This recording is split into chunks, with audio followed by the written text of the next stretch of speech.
Good evening, everyone. It is Monday night. It is time to talk about all those great things that you've been wondering about all weekend long, and we are here to give you the answers. Right, Robbie? Yeah. Okay, great. So, guys, throw your questions out. Yes, yes. First one, yes. The answer is yes. Second one, nah, maybe ask later. Oh, maybe that's not what we're doing You need tonight. one of those little balls. The Magic 8 Ball. Yeah.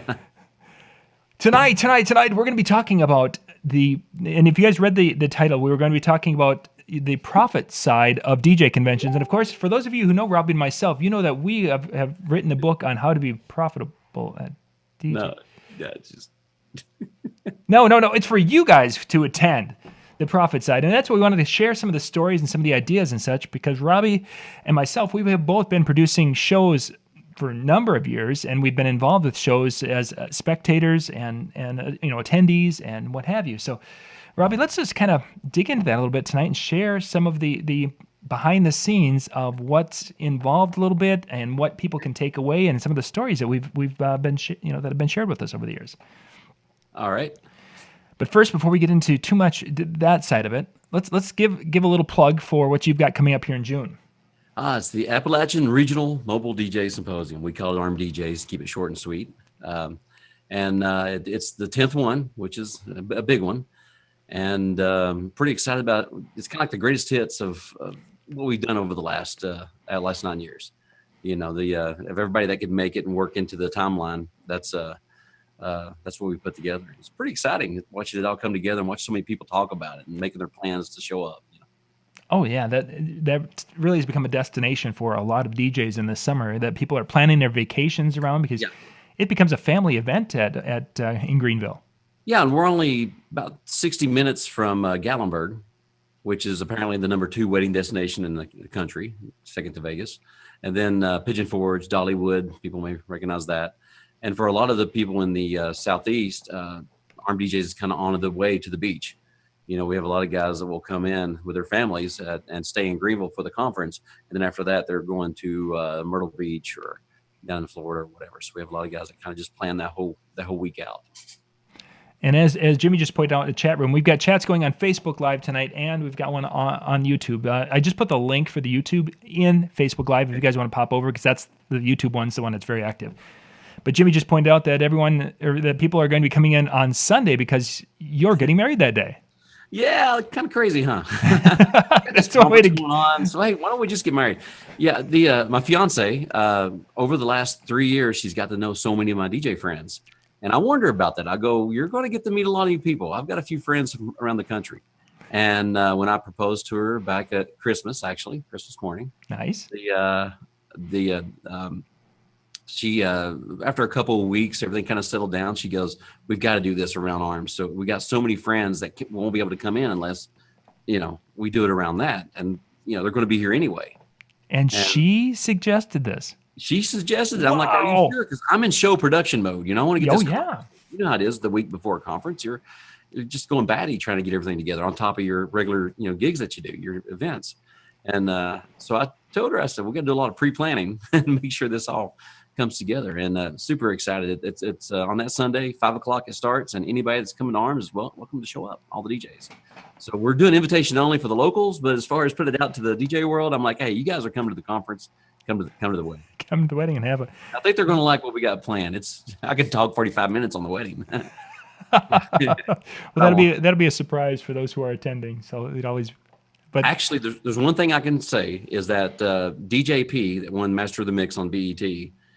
He is going to be speaking at the conference on Tuesday, and he's one of my speakers. And I've actually got him coming in on Sunday to spin the after party. So at 10:00 after the wedding, we're going to have an after party, and I've got P coming in to spin the after party just like you would a club. Wow! So it's all vinyl, big sound system, and it's in my office actually downtown. We're taking everything out, all the furniture out and everything, and we're turning my little office.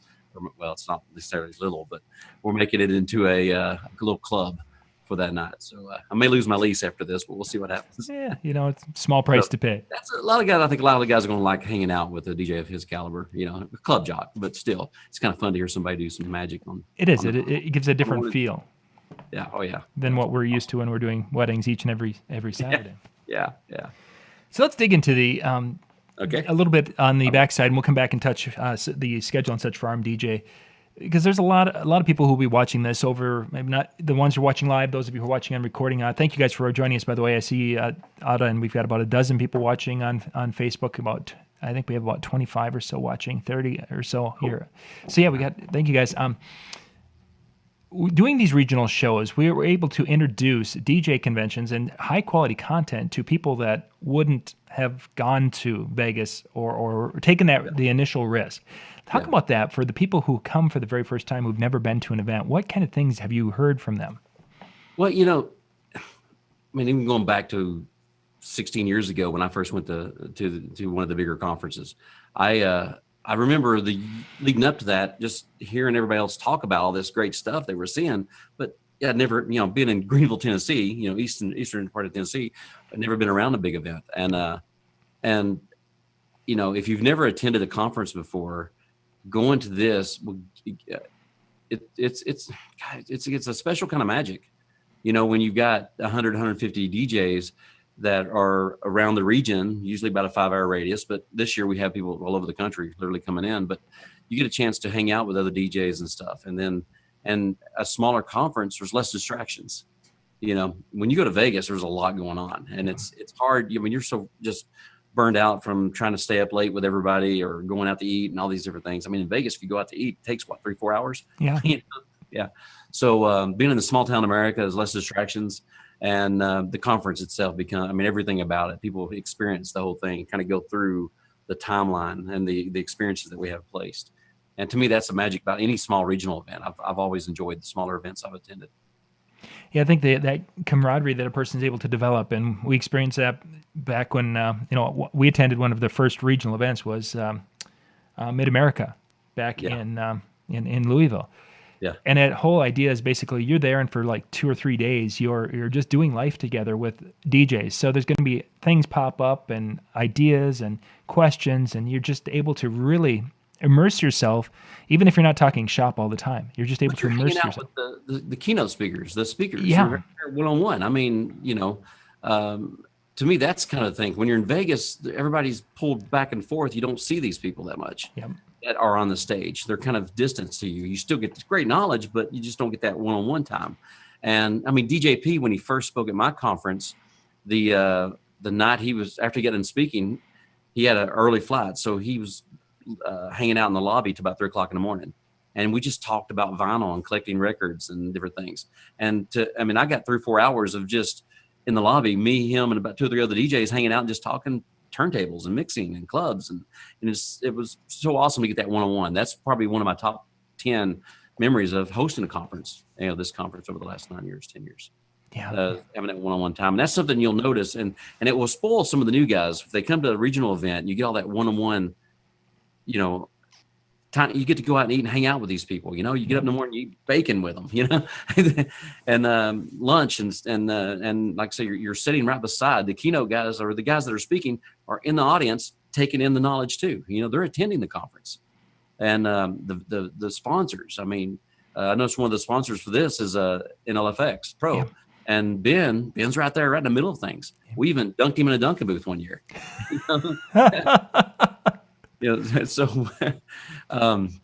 So it's awesome to get one-on-one time with the vendors, with Troy, with the DJ Event Planner. I know he's a sponsor also, and it just those guys. It's just great to get that one-on-one time. I mean, that's the thing. I mean, the content, that's great. That's a huge part of it. But man, the fellowship is probably it's probably the best way to describe it. There's a certain amount of fellowship. There definitely is. Yeah. You mentioned earlier in that little statement there that regional events spoil people for the national events. And I think I've gotten to that point in my own walk in these shows, is that I know what it's like to go to a smaller event and to be able to just do things with people. And as you mentioned earlier, when we're in Vegas or Atlantic City, going out for a meal is a 3-hour thing, and it's this fiasco of getting people together, trying to, it takes 2 hours to plan it and then probably 1 hour to go, but it takes 3 hours. Yeah. And then when we do, well, then there's so many the people that I'm only able to talk to 2 people, and it's noisy, and yet when we're at the smaller events and we can have that more intimate time, it really just it makes it so that I've come home from the Atlantic City, and Lori's like, "Oh, how was the show?" I was like, "Yeah." So was the show, but the show is fine. It's like there's so many opportunities, and I only got to see Big Daddy in the hallway and Mike as he was running by, and all these people, and it's like these are the friends that we've made over the years, and you get a hi goodbye because too many directions. You mentioned Big Daddy, which is speaking at my conference. He's actually opening my conference, and he's closing it. He's got 2 30-minute speeches he's going to do. He over the years I've saw him in Vegas, and he's always in the distance. Just somebody I knew of. I'd see him online, chat on the chat forums and stuff. Of course, back then it wasn't Facebook; it was chats. And then during the kind of the down years of Vegas, when the attendance got pretty low, I got a chance where his group was smaller, my group's smaller, and we got a chance to hang out. And that's when I got to know Big Daddy. I mean, I really got to know the guy, and he's an awesome guy. And we've been great friends ever since. And he came on, and after that, he was on my short list to come speak at my conference. He wasn't just that Yankee that running around making all this noise. He was it's Big Daddy, and I can get texts from him and all that stuff now. We even call you on your birthday and sing happy birthday to you. Yes, yes, he does. Awesome. We've even got a street down here, South McKee Street, so it's S McKee. So it's like we got a sign just for him. Just for him, yeah. You guys, that was nice of you to name. Find that posted. Yeah, get a picture of him by his own street. Yeah. Yeah. Big Daddy loves Robbie from Sights and Sound Events. I wonder who that is. Oh, is that? Oh, thank you guys for being with us tonight in the chat rooms. If you've got any questions or anything about going to a convention for the first time, Robbie and we've been around for a few years, and we can handle most questions and give you guys some ideas and such about how to make any show, whether it's the regional ones or a national one. If you guys are thinking about it, and one of the biggest questions, Robbie, I get today, I even had someone earlier today, is like, how can I afford it? I want to go to Vegas, but I don't know if I can afford it. And they're talking, with Vegas is almost a year out. Yeah. What kind of advice do you give to someone when they mention that and bring that up? After first attending Vegas, the first year I went, and getting to actually put faces on these people that I see then was on chat forums. It just, I can't not go. I'm already making plans for next year, to go, because I can't wait to see these people that I only get to see once a year. But man, it's just, we catch up, and we're at a point now after being, 16 years of attending the Vegas show. All we do is eat now. Yep. We're those old guys. We're the old guys in the back of the room. It used to be the young guys in the front, and John Rawls is hanging out in the back. But now. Wait, I think John Ross is up in the front again. What's up with that? I don't know what that. So we're, he's out in the front getting recognized, and we're in the back of the room, being the old guys. Dave Lewis actually made that point he was speaking at my conference. Dave Lewis, we were sitting in the back of the room, listening to something, or one of the speakers. He looked at me and goes, "Whoa, we're John Ross." We're the old guys in the back. So that's funny. John sees this. that is funny. That's how it was the very first few years of going, and John Ross, and he had kind of a little posse with him. It seemed that at most of the shows, and it was like, oh, there's John Ross. That was was the celebrity kind of thing going on there. and something that this is another thing too. When I first went, I was in the back of the room watching the speakers and not getting the inside jokes. Kind of like we're joking a little bit right now, and just not going. I don't get this. Who are these people? And but you just gotta keep your mouth shut, pay attention, listen, take notes, and then just get involved where you can. And over the years, I slowly moved closer to the front, and where ultimately I ended up speaking at the conference. And and that was within I think me and Brian Graham, we joked about it. Within 10 years, we'd like to be presenting at the conference. And I think we both we were on stage around that 10-year mark, of just hanging out and being there. But at first, we were just people taking notes in the back. Oh, yes. Yeah. And then and on the larger conferences, it is hard to make those connections, but you just kind of find your niches and your groups that you hang out with. Yeah. Just always be willing to meet somebody new. Oh, exactly. Just whoever they got the badge on, they're part of the conference. They're a DJ. Say hi. Introduce yourself. Oh, yeah. There definitely is a lot of that at the shows now, and the larger ones. I think that's really as over the last few years is I've spent more time meeting new people at the shows, Yeah. just because a lot of the friends that we have involved, as you mentioned, Brian, you guys were now speaking or involved that way, and everyone's has a different role, whether it's working a booth for a company or what. Yeah. There's just so many aspects of the shows that a lot of our friends who've been in it have been doing for a while. So Yeah. one of the cool parts about talking to people after the show is the lives a person changes by having these shows, because there's people who couldn't have, in their minds they couldn't have gone to Las Vegas or they couldn't have gone to Atlantic City, but they can make the trip over.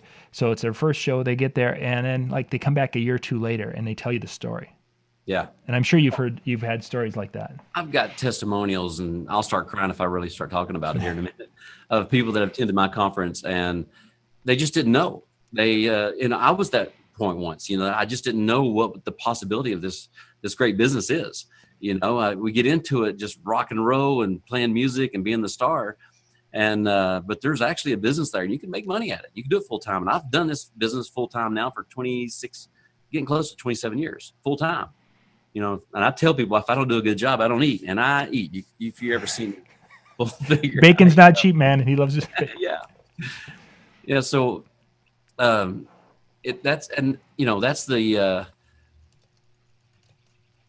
if you can get them to show up, that's the hardest part. I did a little mixer, about a month ago with some local DJs, and out of 10 DJs within, a 15-minute radius of my area, I had about 10 to 12 that I invited, and 3 of them showed up that didn't already know me, as far as being at the conference and stuff. And I told them, I said, you've already made the first step. The hardest step is showing up. Yeah. Because all these other guys didn't show up. Now there's other things going on, and maybe if I do it again, they'll show up at that one. But that's the hardest part, is showing up, is going that first year. Yeah. And if I can just get these local guys, to show up, just get a taste of what this is all about. Now in my broader market, my Tri-Cities, East Tennessee market, so many DJs have got some great testimonials of guys that have came to my conference and been exposed to this, and then they went to the larger conferences and even other regional conferences after that. Because once you do it, you just got it. It's that thing you need, to go to other conferences and be exposed to this stuff. So. And I think that it kind of comes around back to then, how does one afford that? And it's it's interesting. I think once a person experiences the show, it just becomes more of a higher priority on the list of expenses.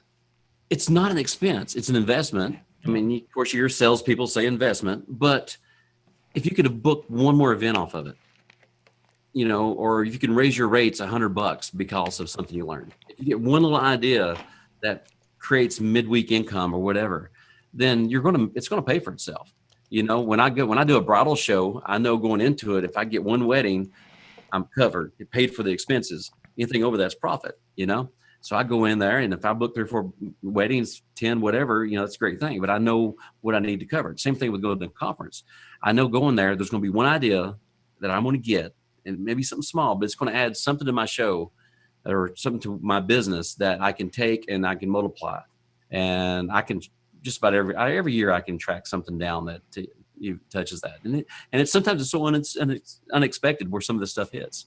You may be just sitting out in the lobby or, over lunch or whatever, and somebody just drops that little nugget, that little bomb, Yes. And your mind's just like blown. You can't think of anything else. You got to take the note, and that's your thing. I'm going home with this. I can't wait to go home and do this. And it's not about a gear. It's not about it's really not about a skit. It's just, that's something, it could be anything. Yeah. And it could be, I mean, in many situations, I was just thinking of some instances where that investment in essence paid off quickly.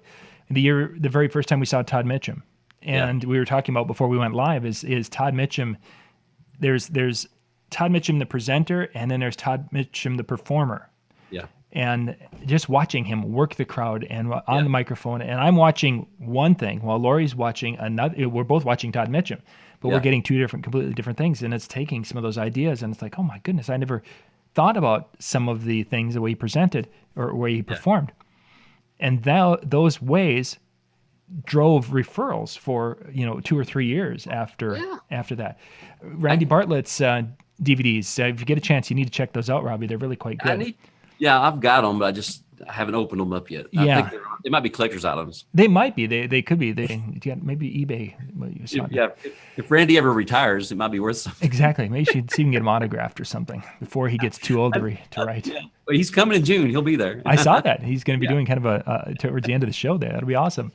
I need to get him to sign them. But Randy's information is another that when the person started to utilize and implement some of his information from his seminars and such, it was another boost to my performance and my skills. And it showed in referrals. It just over the years, there've been just so many little things like that really have helped. And then, even some of the things, we've had some speakers, higher end speakers, like you've had Jeffrey Gittimer and Larry Wingett and guys like that who may not be on the performance side, but they're teaching business skills that maybe gave you that one little. And sometimes it might be a nugget for sales, or sometimes it might be just the kick in the butt. Yeah.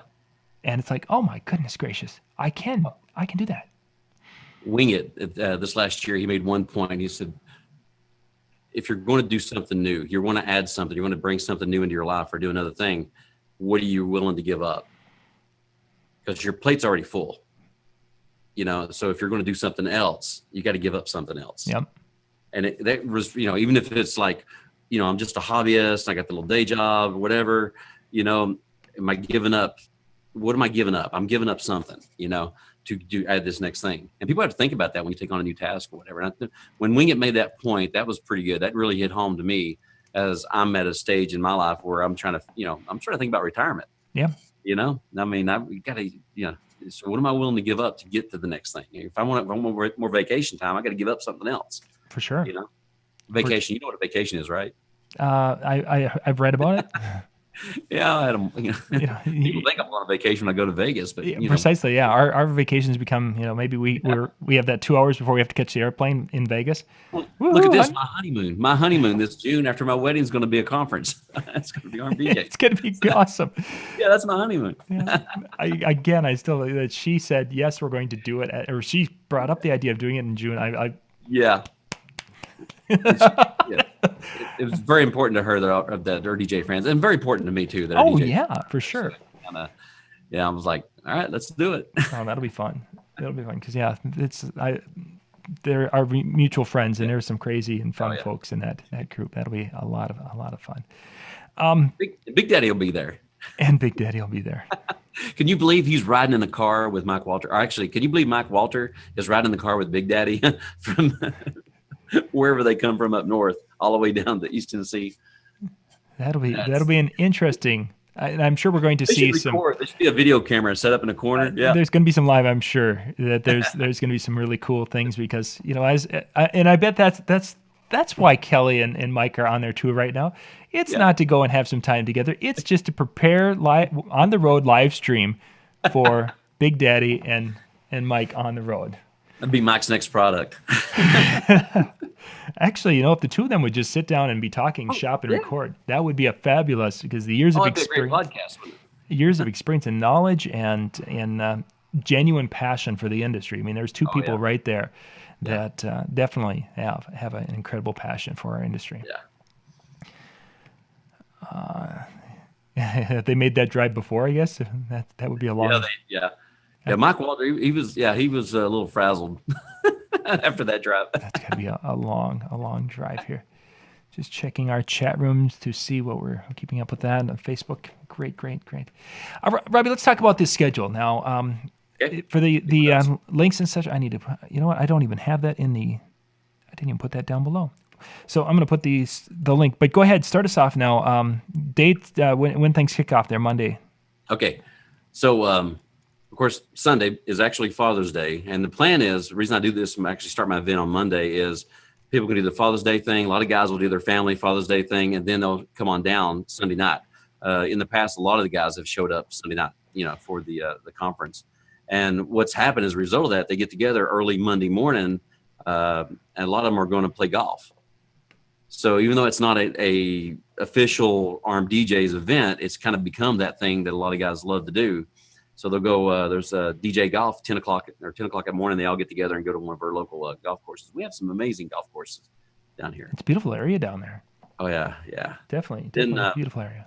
A little bonus thing that we're doing this year is Ron Ruth is doing a like a free improv workshop. And since he's going to be there, he's been there for weddings. He's going to be there Monday. He doesn't play golf, so he said, "Hey, I'll do a workshop." So in the courtyard, somewhere out there at the General Morgan Inn or my office one, there's going to be just a free improv workshop at around noon, and I think people will get together and probably go grab lunch somewhere and then do that. So that's something that's just bonus stuff happens. We haven't even got to the conference yet. And for those who are wondering, oh, well, what could I get out of an improv training? Oh, yeah. We've had numerous improv trainers at different shows that we've either attended and put on.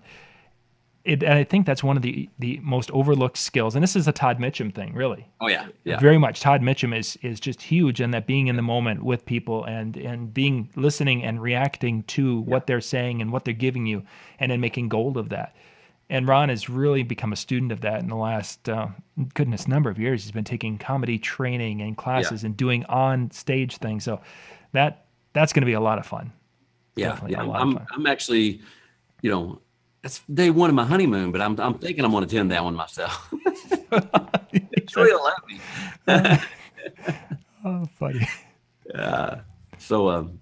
Okay, so the first official ARM DJs event happens that night at 6 o'clock, and it's what we call the meet, greet, and jam.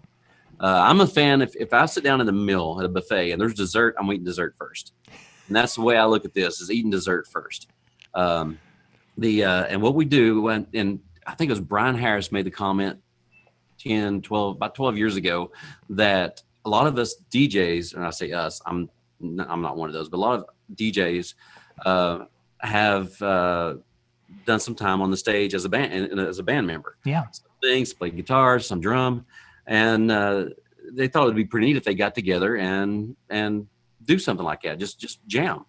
And they wanted to do it in Vegas, but it's so hard to pull something like that off in Vegas. It was such a big event, everybody's so scattered. And I'm like, when I first put this event together, I felt like it was very important. Let's do this. I'm going to call your bluff. You want to do this. You guys want to jam. I'm calling your bluff.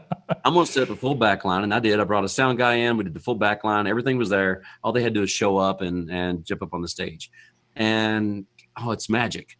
I don't play an instrument, so it's hard for me to wrap my brain around these guys. Now, they do sound a little rough first couple minutes, but once they get time, it's everything sync. Once they figure each other out, it's awesome.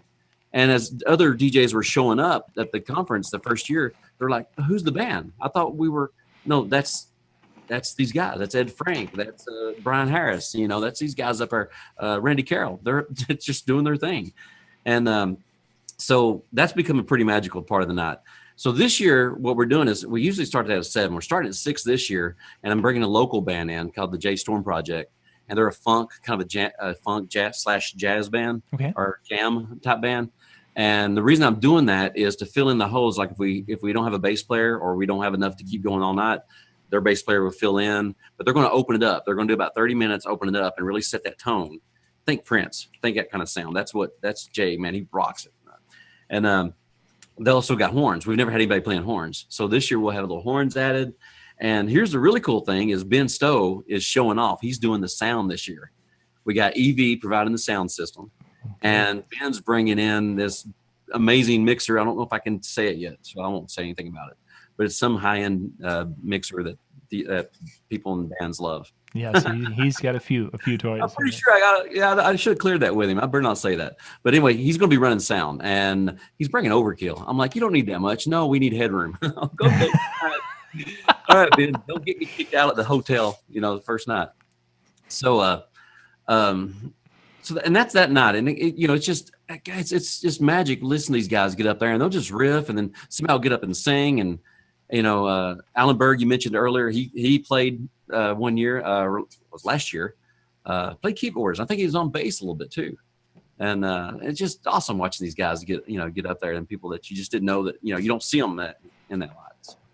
And if you're coming to this thing and you can play, we'll get you on the stage. Ed Frank and Brian Harris, one of the two will pull you up there. We'll get you on the stage. Nobody's hogging an instrument. There's time for everybody. We want everybody to get up there and create some magic. So that's the pre-party, and that's the big part of the event. And then you get into the educational parts of it. Yeah. So early the next morning, we get up and actually, let me confirm that here. 8:00. Actually, doors open like 7:30. I'm in there about 5:00 doing all the pre stuff. You know how that goes. You're up thinking early whenever you do these things. I get about 3 hours sleep each night. Yeah. So, and actually the Drax and the ADJA is sponsoring breakfast. So free bacon. And that just kind of gets everybody on the same page. And I think it's very important with the way my event, it's kind of morphed over the years, just getting everybody on the same page early and doing the breakfast thing. And Drax will probably he'll have some sort of content or something going on, something to add value during the breakfast. So it's going to be a little bit of education, but a whole lot of just hanging out and eating breakfast and lots of bacon. And then the official kickoff is at 10. And Kevin Nichols, you know Kevin, correct? Mm-hmm. Yeah. His son, DJ Flint, has accidentally become our official house DJ. And I say accidentally, a couple years ago, he had his phone, and he goes, "Can I play a little bit during lunch?" And he took his little cell phone, plugged it in the system, and was just with his thumbs, was seriously mixing. And he got a standing ovation for like Mike Walter and all these guys that were there. They're like, "Wow, this kid's awesome." And he was what, like 10? I was going to say 10, 11 at the time, I think is what it was. He was pretty young. So last year he came back and he was our Jason Jana. He was our official DJ for and played all the breaks and stuff, which is pretty amazing. I mean, it was just, and you know, he had his controllers and everything so he could mix and do all the cool stuff. And DJ Toad had one of his consoles there set up with a big screen and had his logo on it. And he was a superstar. We got an awesome picture with him with the packed audience and stuff. You know, all the DJs hanging out. So can you imagine being that young and showing up? He showed up, and the year that he spent the first time, that's when I was doing the little TED style talks, the small talks. Yep. And we had it where people could pitch and they voted and people voted for what they wanted to hear. So, we injected that. And he ended up speaking for about 5 or 10 minutes. Had us all crying. I mean, when you get a little kid up there talking about how proud he is of his dad, and I'm going to start tearing up now thinking about it. Man. But man, he just ripped us apart, So he was a superstar that year. And then last year he had his own T-shirts. He autographed a T-shirt for me and everything. And my 15-year-old girl, she's kind of liking him, so I got to keep an eye on that this year. So they Snapchat. I'm not sure what's going on there, but pretty awesome. Oh, fun. So yeah, that's just kicking it off. So he'll kick it off. Then Sean McKee will come in, and he's doing "Don't Wait for the Party to Come to You," and then we're going straight from that into DJP doing the master of the mix. And DJP, what he's bringing to this is more about the passion of the music side of it. So Sean's, his passion for the industry and passion for it. And then, and so that the whole first part of this day one is going to be all of the education is going to be all about passion. And DJP will talk, and he's not a public speaker by any means, but the first year he came in, I said, just speak, just do your thing. Just talk to us. And then when you run out of something to say, mix. And that's what he did. He'd mix a little bit, then he'd say something else. And that's kind of what he's doing this year. He's bringing us some new stuff, new experience. He's touring with Kid Rock right now.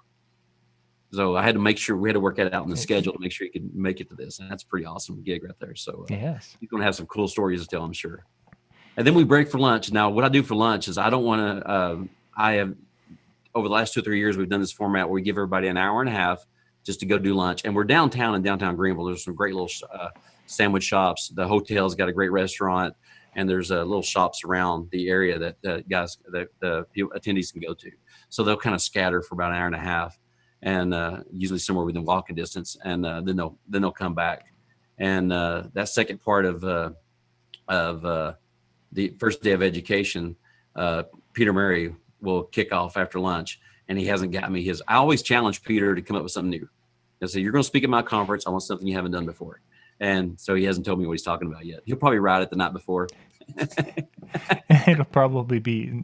I've heard Peter speak numerous times. I've had him up here, and I don't think I've sat in on a bad Peter Murray presentation. Oh, and it's always standing room only. Like extra people show up for some reason. And he's all of a sudden it's like people are appearing out of nowhere. Who are you? I don't know, but we're here for Peter Murray.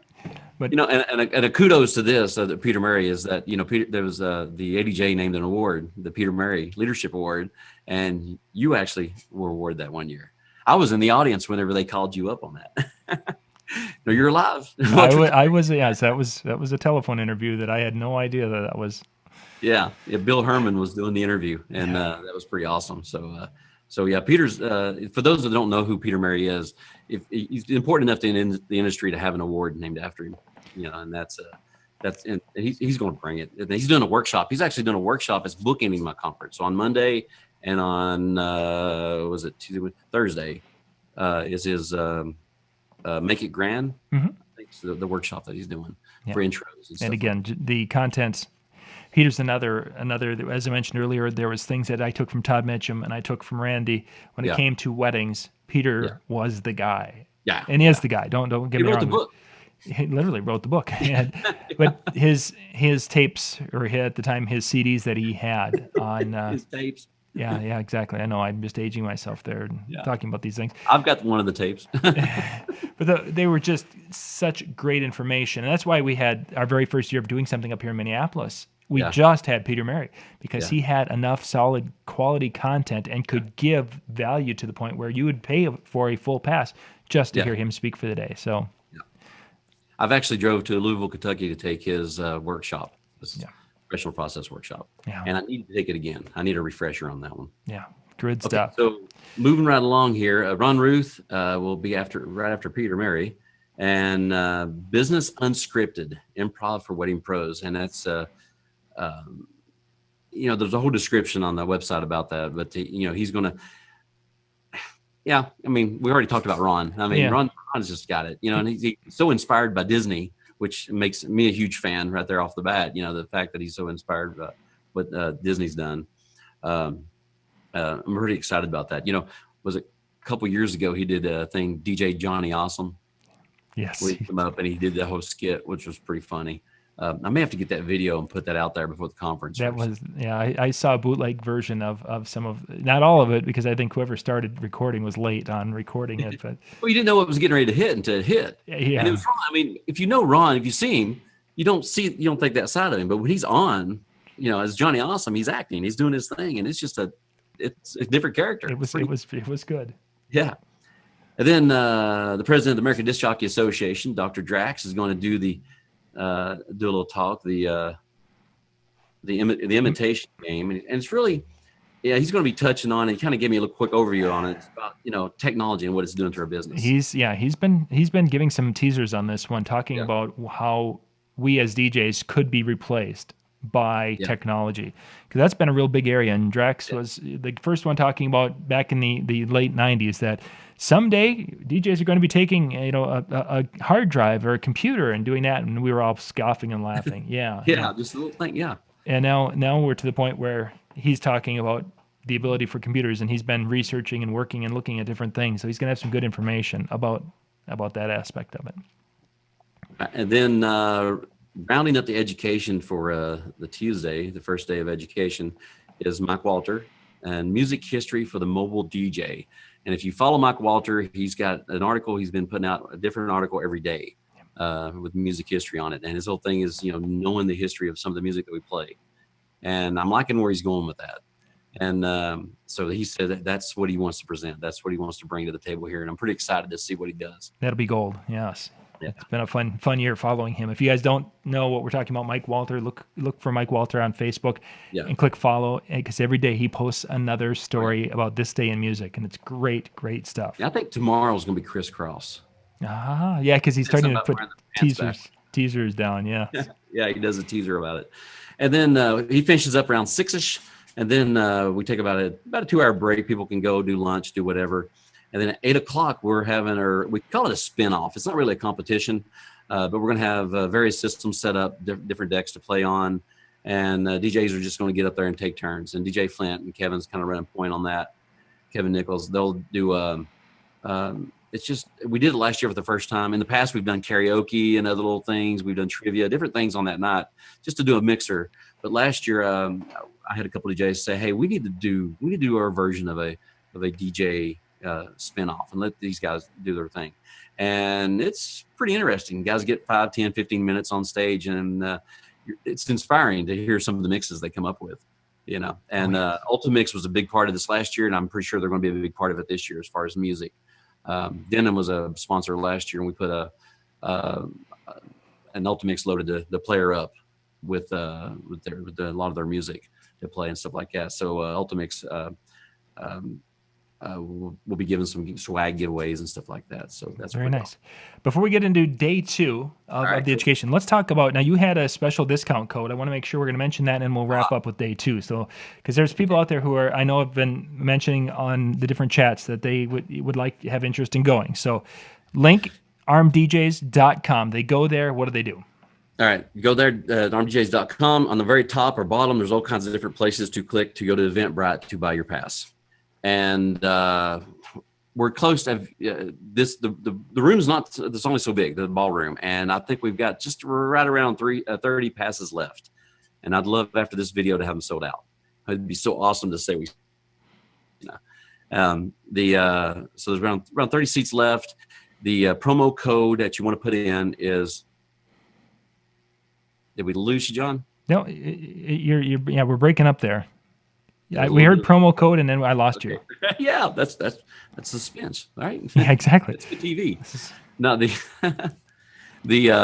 promo code is DJNTV, Disc Jockey News TV. There we go, DJNTV. Yeah. Use that. It's going to save you $20, and it's while supplies last. I haven't even done an email blast on this yet, on this conference, and we've already close to selling out. So yeah. Well, that's popularity with the people who have been there before. Once they have come to an event like that, it's that sense of family, and they're going to be there year after year. And the 10th year, the Big Ten, the lineup. When I did the blast last year, I did my big reveal of all the different presenters. If you go to the website, you'll see they look like their high school pictures. That is their high school pictures. That was funny. Yeah. I got to shut the door here. Just a second, Robbie. Go ahead. Okay. And then so we did we revealed one at a time, and by the time I hit the end and I told everybody get your pass now, the PayPal blew up. The hotel sold out in 3 days, the host hotel. Now there's plenty of hotels within 3 minutes away, about 3 miles away, 5 minutes away. So there's plenty of places to stay, but the host hotel sold out like it before the day was over. It was sold out. Wow, which is pretty awesome. Which is great. Yes, as a promoter of shows. Yeah, and they're not just sold out for 1 day; it's sold out for 5 or 6 days. So they love me at this hotel. Yes. Yeah. The General Morgan Inn is the host hotel. Okay, let's get into day 2. I'm going to jump back to the speed round. I'll zip through this kind of quick because people can go to armdjs.com and click on timeline. You can see the full timeline the way it's listed now. Kicking the day off, we have breakfast is brought to you by Bose Cap Capello. We all know Cap. So Cap with Bose is going to, he's sponsoring breakfast, and he'll do his whole thing with that. And I'm so happy to see Cap. I hadn't seen Cap in a while. He hadn't been at the conference in a while. So 10 o'clock, we kick it off. DJ Flint will do his thing. And then Larry Williams, who actually was the first speaker at ARM DJs, will speak. And his topic's going to be time to clean up your act. And he's got some pretty neat stuff. He's the customer service guy. He's all about that. And so I'm really excited. It was very important to have him back at this conference this year, especially with him kicking off the first one to speak on DJs. Then the next one's going to be Jim Cerrone, Thriving with the Millennials. And Jim's kind of cutting edge on keeping up with this stuff. So, and the cool thing about Jim Cerrone, at the first ARM DJs conference, Jim showed up early that day, and he stood in the lobby and he welcomed everybody that showed up. So as I showed up with Larry Williams, Larry's going, "How cool is this? You got the perfect host greeting everybody when they walk in." That's a Jim Cerrone all the way. Oh yeah, it's a class act. Yeah. And then we'll break for lunch, another hour and a half for lunch, and then come back to Scott Favor, which is the game master. I'm a huge fan of Scott, and he spoke at the first conference and challenged him to let's do some new stuff, some new interactive stuff. So his talk's going to be not the same lame game. So. The reason I've got Scott right after lunch is because he's going to wake you up. You might have a little bit of a food coma by this time on the last day, but he's going to wake you up. He does a wonderful job of that. Yes. And then we're going to put you back to sleep with Ben Stowe. And we don't know what he's talking about yet. This amazing soundboard that he's going to have and the EV and stuff. There's going to be a lot of people they're going to have a lot of questions. And they want answers, and he's going to be able to bring that product into his to his talk and really cover some real geeky sound stuff that we should know. I had a big talk with him today about an event coming up, and I go, "You're going to have to show me how to do this safely. I know how to do it.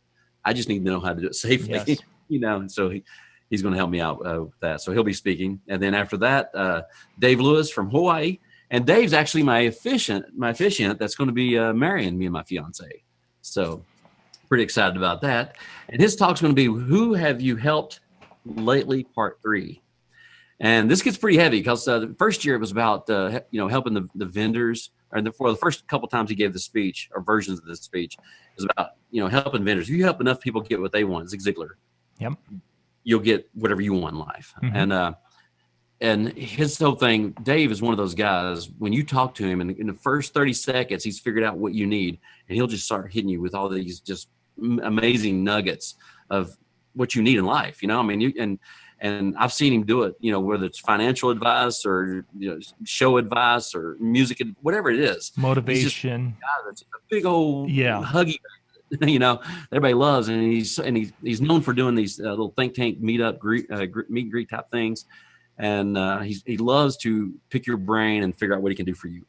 And this version of it, the part 3, is going to be about helping the industry and helping other DJs.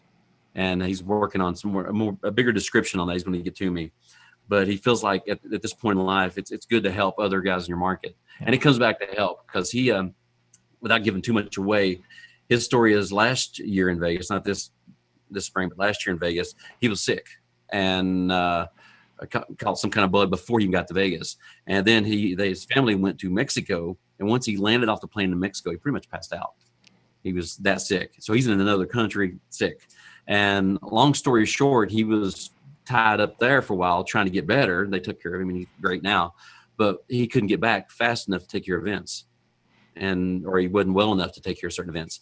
And people that he had helped in the past stepped up to the plate to help him out, And it's just it's to me it's that's a big part of our industry. There's no competition. We're all brothers and sisters in the business, and so he's got some great stories to tell. And then the next one after that is Randy Bartlett and Finales.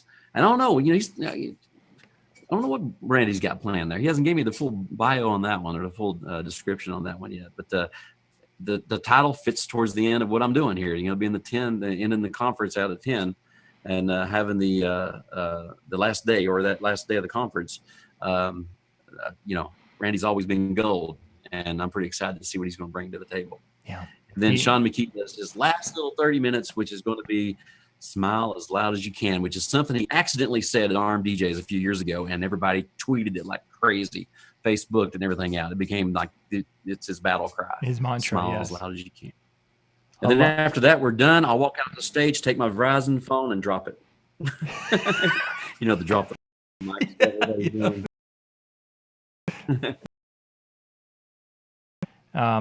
Conversations back and okay on day on Wednesday. We're done then. I can cut loose.